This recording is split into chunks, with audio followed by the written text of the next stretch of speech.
Welcome to my women's wonderland channel. இன்னைக்கு நம்ம என்ன பார்க்க போறோம்னா, இந்த பிப்ரவரி மாதம் நம்ம வந்து சில விதைகள் போடலாங்க. கீரை விதைகள் எப்பவுமே போடலாம். இந்த மாதத்தில் ஃபுல்லாகவே நம்ம போட்டு விடலாம். இன்னைக்கு சில விதைகள் போட போகிறோம். அற்புதமான சில விதைகள் போட போகிறோங்க. அதுக்கப்புறம் ஒரு லிக்விட் ஃபெர்டிலைசர், 2 விதமான லிக்விட் ஃபெர்டிலைசர் எந்தெந்த செடிகளுக்கு நான் பயன்படுத்த போகிறேன்றதை பற்றியும் பார்க்க போகிறோம். அதுக்கு முன்னாடி இந்த விதைகள் விதைக்கிறதுக்காக மண் கலவை ரெடி பண்ணியிருக்கேன். இது வந்து கொஞ்சம் தளர்வான மண்ணை தான் நம்ம ரெடி பண்ணணும். அதுக்காக தான் நான் வந்து கொக்கோபீட்டு, தொழு உரம், மண் போட்டதுக்கு கூட இந்த இலைத்தழைகளையும் சேர்த்து போடுறேன். இந்த இலைத்தழைகளில் என்ன சத்துக்கள் இருக்குன்னா, நைட்ரஜன் சத்து நிறைய இருக்குது. ஸோ நம்ம போட போகிற செடிக்கு விதைகளுக்கு நைட்ரஜன் சத்து ரொம்ப தேவைப்படும். அதனால் இதில் கொஞ்சம் நிறைய காய்ந்த இலைகள், இது நம்ம மாடி தோட்டத்துலேருந்து எடுத்தது தான். அந்த இலைகள் தான் இந்த தொட்டியில் தான் நம்ம போட போகிறோம். இந்த தொட்டியில போட போறோம் பாருங்க. இது வந்து கொஞ்சம் பெரிய தொட்டி தான் நான் எடுத்து வச்சிருக்கேன். நேரடியா நம்ம விதைகள போட்டு விட்டுடலாம். இந்த விதைகள் நம்ம என்ன விதைகள் போட போறோம்ன்றத பத்தி பார்க்கலாம். அதுக்கு முன்னாடி இதோட பலன்கள் பார்க்கணும். இந்த மாரி தொட்டி ரெடி பண்ணும்போது, சைடுல 2 ஓட்டை போட்டிருக்கேன். அதில வந்து 2 சில்லு வச்சுட்டு, அதுக்கப்புறம் மண் கலவை நம்ம கொட்டிட்டு, அதுக்கப்புறம் நெறைய மண்ண போட்டு விடலாம். அது ஆடாம அந்த சில்லு வந்து நவுறாம இருக்கிறதுக்காக கொஞ்சம் மண்ணை வந்து நல்லா வச்சு அமுக்கி விட்டுட்டு அதுக்கப்புறமா நீங்கள் போட்டிங்கன்னா நல்லாயிருக்கும். இதில் வந்து நம்ம தளர்வாக இருக்கணுன்றதுக்காக இன்னும் கொஞ்சம் காய்ந்த இலைகள் இருக்குது, அதையும் போட்டு விட்டுடலாம். நல்ல ஊடுருவி போகும் வேர்கள். அதனால் இதில் வந்து மண்கலவை ரெடி பண்ணிகிட்ருக்கேன். இது ஒரு கிட்டத்தட்ட யூனிவர்சல் மண்கலவை மாதிரி தான். கூடையே நம்ம என்ன போட்டிருக்கோம், இலைத்தழைகள் நிறைய போட்டிருக்கோம், அவ்வளோதான். இன்றைக்கி நம்ம என்ன விதைகள் விதைக்க போகிறோம் அப்படின்னா, இது வந்து என்ன விதைகள்னா கிளஸ்டர் பீட்ஸ், அதுதான் விதைக்க போகிறோம். இது வந்து என்னென்னா கொத்தவரங்காய் தாங்க. நிறைய பேருக்கு கொத்தவரங்காய் பிடிக்கவே பிடிக்காது. ஆனால் இதோட சத்துக்களை கேட்கும்போது கண்டிப்பாக எல்லார் வீட்லேயும் கொத்தவரங்காய் நம்ம வைக்க ஆரம்பிச்சிடுவோம். அந்த கொத்தவரங்காயில் என்னென்ன சத்துக்கள் இருக்குது, எலும்புகளுக்கு வலு கொடுக்கக்கூடிய அதிக அளவு சத்து இந்த கொத்தவரங்காயில் இருக்குங்க. அதுக்கப்புறம் வந்து என்னென்னா, கண் பார்வைக்கும் ரொம்ப ரொம்ப நல்லது இந்த கொத்தவரங்காய்.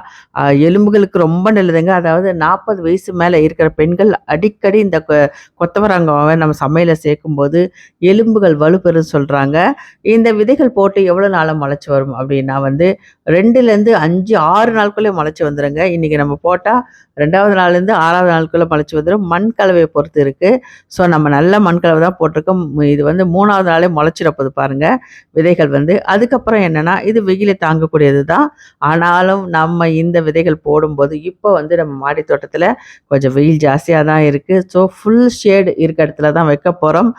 முதல்ல விதைகள் போட்டுடலாம். போட்டுட்டு இந்த மாதத்தில் இந்த விதைகள் போட்டால் நல்லா வளர்ந்து வரும். இந்த பிப்ரவரி, மார்ச்சில் இந்த விதைகள் போடணும். இதுதான் பாருங்கள், கொத்தவரங்காய் விதைகள் தான் வாங்கி வச்சுருக்கேன். இது ஜஸ்ட் ரூ. 20 தான் இந்த பேக்கெட்டு. பாருங்கள் எவ்வளோ நிறைய விதைகள் இருக்குது. ஸோ நம்ம போட போகிறதே ஒரு 10 விதைகள் தான் போட போகிறேன். மீதியை வந்து அடுத்த பட்டத்துக்கு நம்ம போட்டுக்கலாம்னு சொல்லிட்டு விட்டுருக்கேங்க. இன்னும் நம்ம வந்து தொட்டி ரெடி பண்ணணும். முதல்ல இந்த மாதிரி ஒரு 1/2 இன்ச்சு ஆழத்துக்கு நம்ம போட்டு விட்டாலே போதும், நல்லா முளைச்சி வந்துடும். கொத்தவரங்காய் நான் நிறைய தடவை போட்டிருக்கேன், ரொம்ப ஈஸியாக வளரும். ஆனால் பூச்சி தாக்குதல் அதிகம் உள்ள ஒரு செடினா இதுவும் தாங்க. நம்ம அவரைக்காவும் அதே மாதிரி தான், நிறைய இலைப்பேன்கள் நிறைய வரும் பாருங்கள். அதே மாதிரி இந்த கொத்தவரங்காயிலையும் நிறைய பூச்சி தாக்குதல் இருக்கும். ஆனால் வேகமாக வளரக்கூடிய செடிகள் இது ஒன்று. சீக்கிரமாகவே நம்ம வந்து இதுலேருந்து ஹீல்டு எடுக்க ஆரம்பிச்சிடலாம். கிட்டத்தட்ட 30 நாள்லேருந்து ஒரு 45 நாளுக்குள்ளே நமக்கு வந்து காய்கள் வைக்க ஆரம்பிச்சிடுங்க. இது நல்லா முளைச்சி வந்து மண் கலவை நல்லா இருந்து திடமாக வளர்ந்து இருந்தால் கண்டிப்பாக வந்து 45வது நாளே நம்ம அறுவடைக்கு ரெடி ஆகிடும். இந்த கிளஸ்டர் பீன்ஸை பற்றி கேள்விப்பட்டதுலேருந்து கண்டிப்பாக நம்ம மாடித்தோட்டில் போடணும்னு சொல்லிட்டு இந்த வாட்டி நான் போட்டுட்டு இருந்தேன். போன வாட்டி நான் ஏன் போடேன்னா, இதில் நிறைய பூச்சி தாக்குதல் வருதுன்னு சொல்லிட்டு இதை விட்டுட்டேன். ஆனால் கிளஸ்டர் பீன்ஸில் இருக்க பெனிஃபிட்ஸை பார்க்கும்போது நம்ம எலும்புகளுக்கு வலுத்தரக்கூடிய அதிகமான சத்துக்கள் இதில் இருக்குங்க. முடி வளர்ச்சிக்கும் இருக்குது. இதை வந்து கிளஸ்டர் பீன்ஸை வந்து நம்ம என்ன பண்ணலாம் அப்படின்னா, நீங்கள் வந்து அப்படியே பச்சையாக எடுத்து ஒரு 4 எடுத்து அப்படியே மிக்சியில் அடித்து ஜூஸ் மாதிரி குடிக்கும்போது என்ன ஆகும்னா, நம்மளுடைய கிட்னியை பாதுகாக்கிறதுக்கு இது ரொம்ப உதவி பண்ணுதுன்னு சொல்கிறாங்க. அதனால் கண்டிப்பாக எல்லாரும் சாப்பிட்ற பொருள்ன்றதால கண்டிப்பாக நம்ம எடுத்து இது மாதிரி ஜூஸ் செஞ்சு சாப்பிடும்போது நம்ம கிட்னியை பாதுகாத்துக்கலாம். அடுத்ததாக இன்றைக்கி என்ன பண்ண போகிறோன்னா, இன்றைக்கி வந்து இந்த நாற்றை தான் எடுத்து நட்டு விட போகிறேங்க. இது என்னென்னா பர்பிள் கலர் கேபேஜ் தான், ஏற்கனவே நட்டு சூப்பராக வந்துகிட்ருக்கு. அது மீதி உள்ள தொட்டி இல்லாதால ரெடி பண்ணாதால அப்படியே வச்சுருந்தேன். அது வச்சே கிட்டத்தட்ட 20 நாள் கிட்ட இருக்குங்க. இப்போ அடுத்த செட்டப் இத வந்து நம்ம வச்சு விட போறோம். இந்த மாரி தொட்டியில தான் வச்சு விட போறோம் பாருங்க. தொட்டி இல்லாததால தான் இவ்வளோ நாள் இந்த நாத்து அப்படியே இருந்தது. ஆனா நாத்த மட்டும் நல்லா பாதுகாத்து, தண்ணி விட்டு, அ நல்ல ஷேடிங்கான இடத்துல வச்சதுனால எந்த டேமேஜும் இல்லாம அப்படியே இருக்கு. ஸோ, இப்ப இத ஒண்ணு ஒண்ணா நம்ம எடுத்து விடலாம். பர்பிள் கலர் தான் இது. பார்க்கறதுக்கு ரொம்ப அழகா இருக்கும். 3, 4 3 தான் இருந்ததுன்னு நெனச்சேன். கடைசில பார்த்தா நெறைய இருக்கு. அதுக்குள்ள குட்டி குட்டியா நெறைய நாத்துக்கள் இருக்கு. ஸோ, எல்லாமே இன்னைக்கு நம்ம வந்து நட்டு விட்டுட்டு, இது நல்ல ஒரு பாதுகாப்பான இடத்துல வைக்கணுங்க. வெயில் அதிகமாக இருக்கிறதால, கண்டிப்பா நல்ல ஷேடிங்கான இடத்துல வச்சு விடணும்.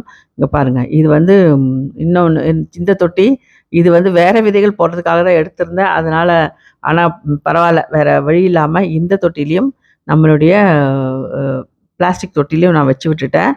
வளர்ந்த பிறகு வேணா பார்க்கலாம். இந்த அளவுக்கு இருந்தாலே போதும்னு நெனைக்கிறேன் தொட்டிகள். அங்க பாருங்க. இன்னும் ஒரு 2, 3 இருக்கு. இந்த பர்பிள் கலர் கேபேஜ் முதல்ல நம்ம போட்டிருக்கோம். நல்லா வளர்ந்து வந்துட்டுருக்கு. போன வாட்டி நாத்து எடுத்து நட்டது. இதையும் நல்லா வளரும்னு நெனைக்கிறேன். விதைகள் நல்ல நேர்த்தியான விதைகள்ங்க. அதனால வந்து நல்லா வந்திருக்கு. இப்ப நட்டு விட்டுட்டு, இது வந்து அறுவடைக்கு எவ்வளோ நாள் ஆகும் அப்டின்னா, கண்டிப்பா வந்து ஒரு 3 மாசம் ஆகும். 90 டேஸ் கிட்ட ஆகும் அறுவடைக்கு ரெடியா வரதுக்கு. பார்ப்போம். பர்பிள் கலர் எந்த சைஸ்ல வருதுன்னு தான் முக்கியம். கண்டிப்பா வந்துரும். சைஸ் தான் ரொம்ப முக்கியம். அதுக்கு உண்டான ஊட்டச்சத்துக்கள் குடுக்கும்போது, அந்த சைஸ பெருசாக்கிறதுக்காக சில லிக்விட் ஃபெர்டிலைசர்லாம் நம்ம குடுக்க போறோம். அது என்னன்றத பத்தி பின்னாடி பார்ப்போம். இப்போ முதல்ல இத நட்டு விட்டுடலாம். இங்க பாருங்க.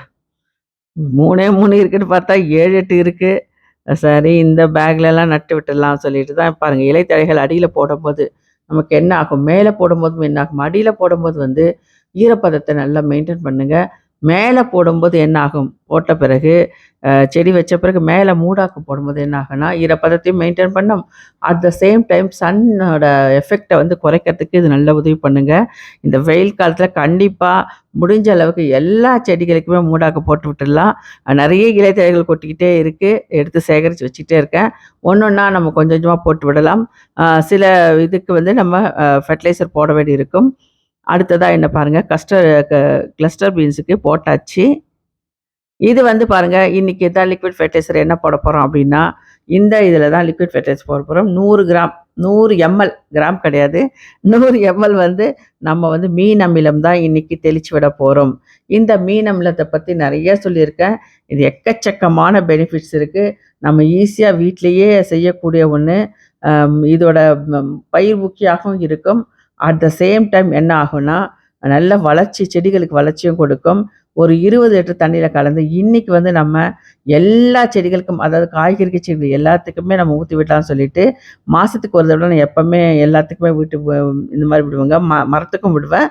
இந்த வாட்டி மரத்துக்கு இப்ப விடல. இப்ப வெறும் காய்கறிகளுக்கு மட்டும் தான் விடப் போறேன். 20 லிட்டர் தண்ணீல ஒரு 100 எம்எல் கலந்து எடுத்துக்கிட்டு போலாம். இங்க பாருங்க. நீங்க அத பக்கெட்லயே விட்டுட்டு அப்புறம் தண்ணி விட்டீங்கன்னா, கை விட்டு கலக்க வேண்டியதில்ல. அப்படியே கொண்டு போய் ஊத்திடலாம். இதுவே மிக்ஸ் ஆயிடும். அ 20 லிட்டர் தண்ணிய நம்ம வந்து மிக்ஸ் பண்ணிக்கலாம். மீன் அமிலம் எப்படி தயாரிக்கிறதுன்றத பத்தியும் ஒரு வீடியோல நெறைய சொல்லியிருக்கேன். 2, 3 வீடியோல சொல்லியிருக்கேங்க. நீங்க போய் பார்த்தீங்கன்னா, செக் பண்ணி பார்த்தீங்கன்னா உங்களுக்கு தெரியும். மீன் அமிலம் கடையில போய் வாங்காதீங்க. நம்ம வீட்ல தயாரிக்கிறது ரொம்ப சூப்பரா இருக்கும். அ அதாவது கடையில வாங்குனீங்கன்னா, நெறைய வந்து நாட்டு சர்க்கரை போட்டிருப்பாங்க. மீன் வந்து ரொம்ப கம்மியா இருக்கும். அதுக்கப்புறம் முக்கியமான விஷயம் மீன் அமிலம் தயாரிக்கிறதுக்கு ஏற்ற மீன் எது அப்டின்னா, மத்தி மீன் தாங்க. அது கிடைக்கிறதே ரொம்ப கஷ்டமா இருக்கு இப்பலாம். ஏன்னா ரொம்ப சீப்பாவும் இருக்கும். நெறைய பேர் வாங்கிட்டு போயிடுறாங்க சொல்றாங்க. சொல்லி வச்சு வாங்க வேண்டியதா இருக்கு. அ இப்ப கூட சொல்லியிருக்கேன். ஒரு 10 நாள் மேல ஆயிடுச்சு. மீன் வந்து மத்தி மீன் கிடைச்சா சொல்லுங்கன்னு சொல்லிட்டு. ஆனா எங்க ஏரியால மத்தி மீனே கிடைக்கலங்க. அவங்க வந்த பிறகு சொல்றேன் சொல்லியிருந்தாங்க. இப்போ இந்த லிக்விட் ஃபெர்டிலைசர நம்ம என்ன பண்ண போறோம்னா, முதல்ல நம்ம நட்ட அ இதுக்கு கேபேஜுக்கெல்லாம் முதல்ல ஊத்தி விட்டுடலாம். நல்லா ஃபுல்லாவே ஊத்தி விட்டுடுங்க. நல்லா அப்பதான் தழைச்சு வளரும். மீன் அமிலத்தோட அ சத்துக்கள் நெறைய இருக்கு. இது வந்து சில பேருக்கு இந்த ஸ்மெல் பிடிக்காது. ஆனா, நம்முடைய செடி நல்லா வளரணும்னா, இந்த மீன் அமிலம் ரொம்ப முக்கியமான ஃபெர்டிலைசர்ங்க. கண்டிப்பா எல்லாருமே செடி நடும்போது கண்டிப்பா இந்த மீன் அமிலத்த கொஞ்சம் கரைச்சு விட்டுட்டீங்கன்னா, பயமே இல்லாம செடி சூப்பரா வளர்ந்து வந்துரும். இங்க பாருங்க எல்லாத்துக்குமே நம்ம ஊத்தி விட்டுடலாம்.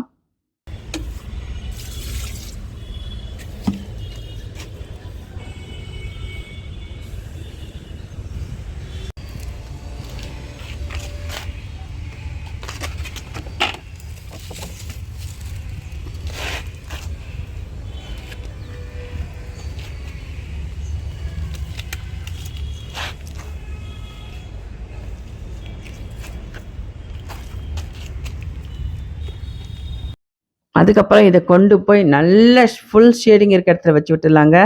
இது எங்க ஷேடிங் இருக்குன்னா, நம்மளோட மரத்துக்கு கீழ தான் நான் வச்சு விட போறேன். இங்க பாருங்க.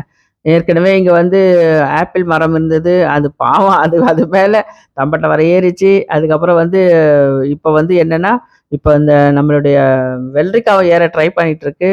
ஸோ அதுக்கு கீழ தான் இத கொண்டு போய் வச்சிருக்கேன். அங்க கொஞ்சம் வச்சாச்சு. அதுக்கப்புறம் எங்க நிழல் இருக்குன்னா, மாமரத்துக்கிட்ட கொஞ்சம் நிழல் இருக்குங்க. அதுகிட்டயும் கொஞ்சம் ஏன்னா 6 மரம் வச்சிருக்கேன்னு சொன்னேன் இல்லையா? அந்த மாமரத்துக்கிட்டயும் கொஞ்சம் பொமோகிரானேட் அதாவது மாதுளம்பழம் இருக்கிற செடிக்கு பக்கத்துலயும் அங்க கொஞ்சம் ஷேட் கிடைக்கும். ஸோ அந்த இடத்துலயும் நம்ம எல்லாத்தையுமே எடுத்து போய் வச்சு விட்டுடலாம். இன்னைக்கு நாத்து விட்டது எல்லாமே கொண்டு போய் ஃபுல் ஷேட்ல தான் வச்சிருக்கேன் பாருங்க. இந்த மாரி வச்சீங்கன்னா தான் இந்த வெயில் காலத்துலேருந்து நம்ம செடிகள பாதுகாக்க முடியும். இந்த மாசத்துல நீங்க செடி எடுத்து நட்டீங்கன்னா, ரொம்ப சிரமம் எடுத்து தான் சிரத்தையா தான் நம்ம செய்ய வேண்டியிருக்கும். மீதி இருக்க மீதத்த எல்லா காய்கறிகளுக்கும் நம்ம போட்டு விட்டலாம்னு சொல்லிட்டு, இன்னைக்கு வந்து எல்லா காய்கறிகளுக்கும் நான் தெளிச்சு விட்டுடலாங்க. இங்க பாருங்க. எங்க போயிட்டுருக்கோம்?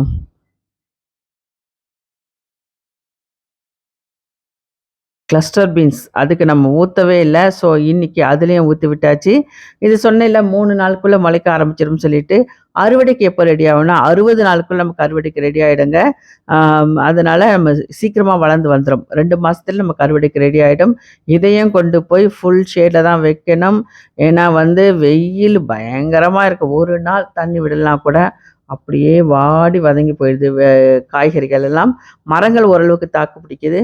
காய்கறிகள் வாடி வதங்கி போயிடுது. ஸோ, இந்த மாரி சின்ன சின்ன விஷயங்கள நம்ம ஃபாலோ பண்ணா செடிகள பாதுகாப்பா இந்த கோடை காலத்துல நம்ம பாதுகாக்கலாங்க. கொண்டு போய் முதல்ல உடனே வச்சு விட்டேன் கையோட. ஏன்னா, நான் வைக்கும்போதே ரொம்ப நேரம் 8 மணி இல்ல 9 மணி ஆயிடுச்சு. அப்பவே வெயில் நல்லா கொளுத்த ஆரம்பிச்சுடுச்சு. ஸோ, கொண்டு போய் முதல்ல வச்சுட்டு தான் வேற வேல பார்க்கணும்னு சொல்லிட்டு, அத கொண்டு போய் நம்மளுடைய மாதுளம் செடி பக்கத்துல வச்சாச்சு. இனிமே பயம் இல்ல நமக்கு. கொஞ்சம் அங்க நல்ல ஷேட் கிடைக்கும். அப்பப்ப தண்ணி மட்டும் கண்டிப்பா விடணும். இந்த விதைகள் வளர்ந்து வரதுக்கு நம்ம சாதாரணமா போன மாசம் போட்டிருந்தீங்கன்னா, 1 நாள் விட்டு 1 தண்ணி விட்டாலே போதும். இந்த மாசம் அப்படி கிடையாதுங்க. கண்டிப்பா எல்லாமே நம்ம டெய்லியே தண்ணி விடணும். அடுத்த லிக்விட் ஃபெர்டிலைசர் இதுதான். இது என்னன்னா, ஜூஸ் போட்டு குடிச்ச பிறகு மீதி இருக்க எலுமிச்சம்பழத்த இந்த மாரி அதாவது என்ன தண்ணீல ஊற வச்சிருக்கேன்னா, நம்மளுடைய அரிசி கழுவின தண்ணீல தான் ஊற வச்சிருக்கேன் பாருங்க. இத நல்லா ஒரு 3 நாள் ஊற வச்சாச்சு. இப்ப இத எடுத்து ஊத்தி தண்ணியோட மிக்ஸ் பண்ணணும். அதுவும் ஒரு 10 லிட்டர் தண்ணீல மிக்ஸ் பண்ணலாம். மிக்ஸ் பண்ணிட்டு, அதுக்கப்புறம் அதோட தோல்கள முதல்ல நம்ம எடுத்துடணுங்க.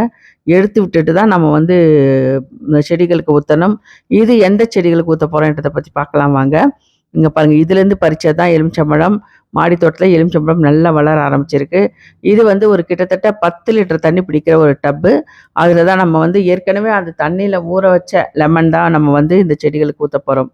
எந்த செடிகளுக்கு ஊத்தப் போறோம் அப்டின்னா வந்து, நம்மளுடைய மல்லிப்பூ செடிகளுக்கு ரொம்ப ஊட்டச்சத்து குடுக்கக்கூடிய இந்த லெமன் தண்ணி தாங்க நல்ல ஊட்டச்சத்து குடுக்கும். அதோட வளர்ச்சிக்கும் நல்ல உதவியாக இருக்கும். மல்லி செடிகளுக்கு பிரத்யேகமானது இது. கண்டிப்பா இந்த லிக்விட் வெஸ்டர் தயாரிச்சு மல்லி வச்சிருக்கவங்க எல்லாருமே ஊத்தி விடுங்க. ஒரு 15 நாளைக்கு ஒரு தடவ ஊத்தி விட்டீங்கன்னா, நல்ல செடி க்ரோ ஆகி நெறைய பூக்கள் கொடுக்கும். இந்த மாரி தோல் இருக்கிறத முதல்ல எடுத்துடணும். ஏன்னா வந்து ஃபங்கஸ் வர ஆரம்பிச்சுரும். அப்படியே ஊத்திட்டீங்கன்னா, அதனால அத எடுத்து தனியா காய வச்சுட்டு, அதுக்கப்புறம் தான் நம்ம செடிகளுக்கு போட்டு விடலாம். இப்ப நான் மல்லி செடிக்கு தான் ஊத்திட்டு இருக்கேன் பாருங்க. எலுமிச்சம்பழம் இல்லன்னா இதுக்கு ஆல்டர்னேட்டிவ் என்னன்னா, வினிகர், ஃப்ரூட் வினிகர் இருக்கு பாருங்க. அதையும் வந்து 1 லிட்டர் தண்ணீல ஒரு 10 எம்எல் கலந்து நீங்க தெளிச்சு விடலாம். இப்ப சீசன்ல நமக்கு எலுமிச்சம்பழமே கிடைக்குது. எதுக்கு அந்த வினிகர்லாம் ஆர்ட்டிஃபிஷியலாம் தேவையில்ல. அதனால வந்து நேச்சுரலா கிடைக்கிற நம்மளுடைய எலுமிச்சம்பழம் ஜூஸ் குடிச்சிட்டு, வெயில் காலத்துல குடிச்சிட்டு அந்த இதுவையே ஊற வச்சு தோலையே நீங்க போட்டீங்கன்னா நல்லாயிருக்கும். இப்ப இதையும் நம்ம வெயில்ல காய வச்சுட்டு, அதுக்கப்புறம் அதே மல்லி செடிகளுக்கு உரமா நம்ம போட்டு விடலாம். இந்த வீடியோ உங்களுக்கு பயனுள்ளதா இருக்குன்னு நினைக்கிறேன். இன்னைக்கு லிக்விட் ஃபெர்டிலைசர் 2 போட்டிருக்கோம். அதுக்கப்புறம் வந்து நாத்து விட்டது 8 நட்டுருக்கோம். விதைகள் போட்டிருக்கோம். ஸோ இந்த வீடியோ உங்களுக்கு பயனுள்ளதா இருக்குன்னு நினைக்கிறேன். இந்த வீடியோ உங்களுக்கு பிடிச்சிருந்தா லைக் பண்ணுங்க, ஷேர் பண்ணுங்க, சப்ஸ்கிரைப் கூட பண்ணுங்க.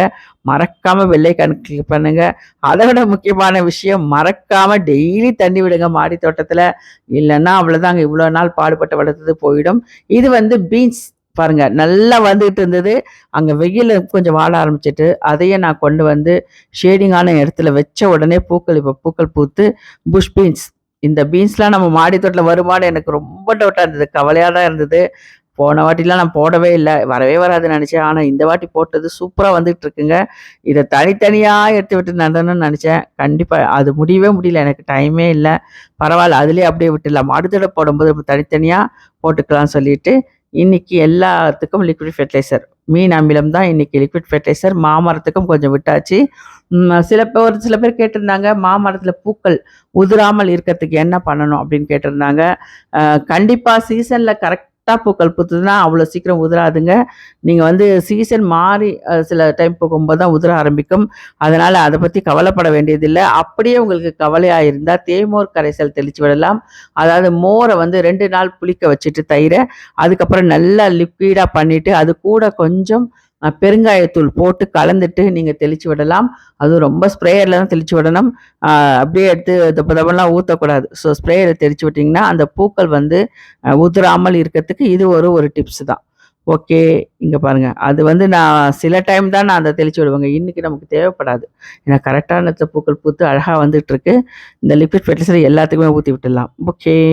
பாய்.